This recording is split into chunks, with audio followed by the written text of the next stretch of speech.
Hi guys, sorry about the cut off in the last video, because I think the phone cut out because someone was messaging us. People keep messaging him on Facebook, and for some reason that cuts out the recording. Like, actually, we've tried to just film this video. Yeah. This is the second time it we're doing this. again. But someone has messaged us. I basically told him to shut up. You're so mean. And then, so we can do this again. Yeah, and also sorry about the lighting, because we don't know why it reflects like that, but it does. Yeah. My light, because this is my So room. we're going to read the second half of chapter 2. I think they can read, Jack. They can see. Then I'm going to read chapter 3. Yeah. So go on. And also, if you hear any noises downstairs, that's my parents, because I don't know what they're doing. I think they're watching the telly. Maybe they're watching I'm a Celebrity. Maybe. Maybe they're watching reruns of that. Right, so where am I? You were there. She may not like feasts, but she had to say that the food offered looked delicious. The feast went on for about 5 hours, which in Madeline's opinion was a bit too long. But finally, the feast was over, and Madeline retired to her quarters. She was sat in her bedrobes when she heard voices gradually getting louder as they walked down the corridor that was outside her room. "I know we may be signing a peace treaty, but that doesn't mean you can break my rules," said a voice that sounded like her father's. "I know," said a voice that had to be William's. "So what are your rules?" "Oh, there is only one," said the king. "I saw the way you were kissing my daughter on the hand earlier, and the way you stared at her all through the night. I am not happy. So if you touch my daughter again, I will have you burnt at the stake." Come, I was only saying hello," protested William. "Don't argue with me. I forbid it. You must abide by my rules or suffer the consequences," snapped Cameron.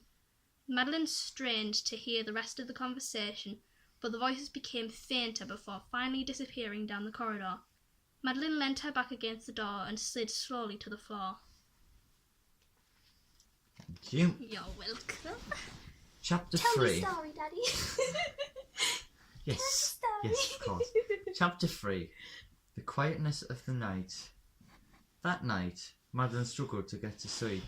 The peace treaty was to be signed tomorrow, and Greenmont and Lemuria would soon be friends, but something was wrong. Madeline threw her blankets off her and put her dressing gown on. Madeline crept out of her room, trying her best to be quiet so she wouldn't disturb anyone and have them ask what she was doing up this late at night. The princess made her way down to the ground floor of the castle and strode through the double brass doors that were the entrance to the castle. She was now out in the castle courtyard. I've used castle way too much. Castle. That should be a song. Someone needs to invent that. You make a song called Castle. Well, there's castle. That's something different. Yeah, that was half of her mission. She'd escape the castle.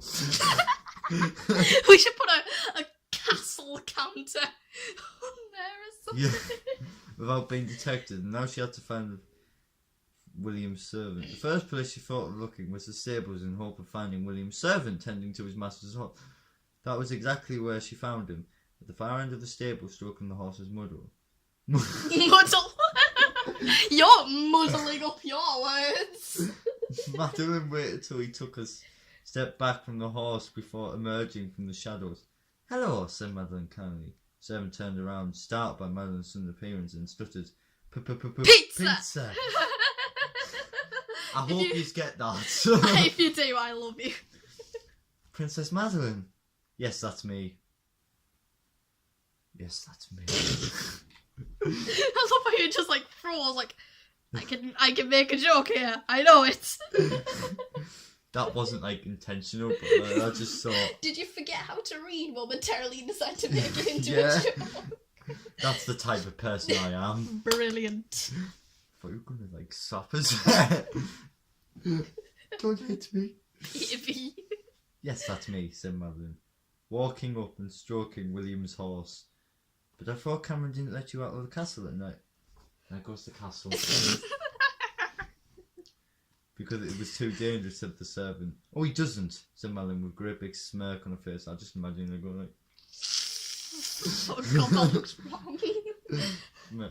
No one knows I'm here. This is just between you and me. What would you want to talk to a pathetic servant like me for? He said, turning back to the horse. Oh, this and that. This is a cliche love story, I swear to God. A hand from the horse's head. Tell me about William. What is there to tell? Said the servant shrewdly. Well, let's start with his personality. What is he like? Asked Madeline. Just like any old king, to be honest.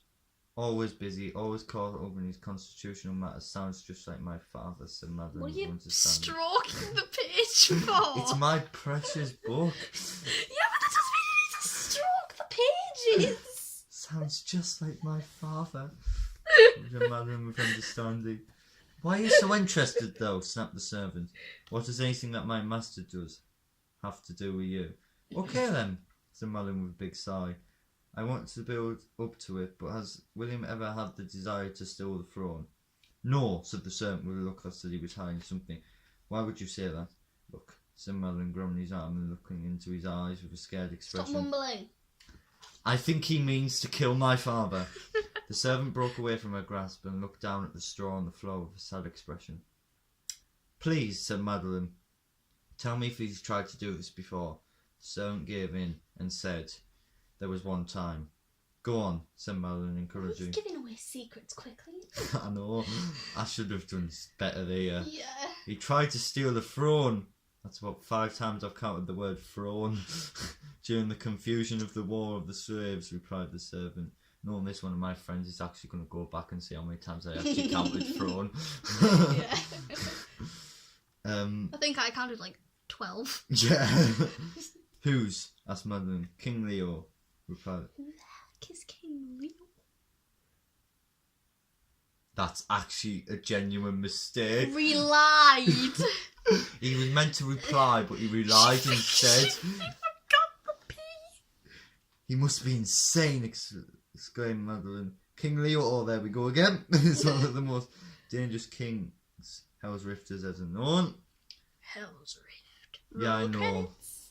But so is William, and if he's gone after your father, then I'm so sorry, concluded the servant. Madeline looked up the castle that was looming above them and saw that the light in the guest room where William was sleeping was on. Oh no, whispered Madeline, charging out of the stables. She's been caught. That's what I sound like if I find out there's no pizza there. Oh no! No! Not the pizza! I had salad today. I haven't had pizza in days. I can just imagine that's what Mickey's like. Oh no, there's no pizza. Pizza! This was Madeline charging out of the stables and across the courtyard. Madeline swung the entrance doors to the castle open. Castle! This time, not caring if she woke anyone, and charged up to the room where William was staying. Madeline reached the corridor where William was sleeping and saw a man with a blue cloak flung over him walk out of William's room. She stared in horror as she saw a red substance drip from underneath the man's cloak. As the man passed, she scanned him with her eyes to find out where the red substance was coming from. She saw a knife clutched in the man's hand, dripping with fresh blood. Her heart pounded. Her breathing quickened. Had this man murdered William? If he had, then she had to stop him before he murdered Cameron as well. She stepped out of the shadows and ran over to the man in hope of tackling him from behind. But he turned around, and in one swift move of his fist, the princess lay unconscious. Oh my god. And that is that. I'm just like very precious when... And that is that. Oh my god, look at my double chin. Yeah, so that is that for this episode. We might do one tomorrow. Maybe. Next year. Yeah, we're gonna be those kind of YouTubers. Yeah, so I hope you enjoyed this video. Oh, and also, before we go, he forgot to read out the blurb last time. So I think we should do it now. Yes. Yeah. So the book obviously is called Princess Hell's Rift. In a world of magic and mystery, dark forces are on the move. Only Princess Madeline can summon enough will and strength to stand up to the oncoming darkness. In an escalating conflict, will she betray her vow never to take another life?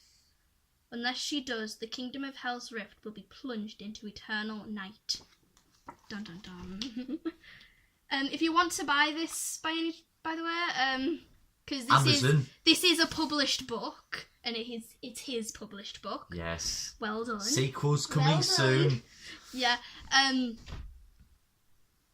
If you want to buy it, it's on Amazon. Bye.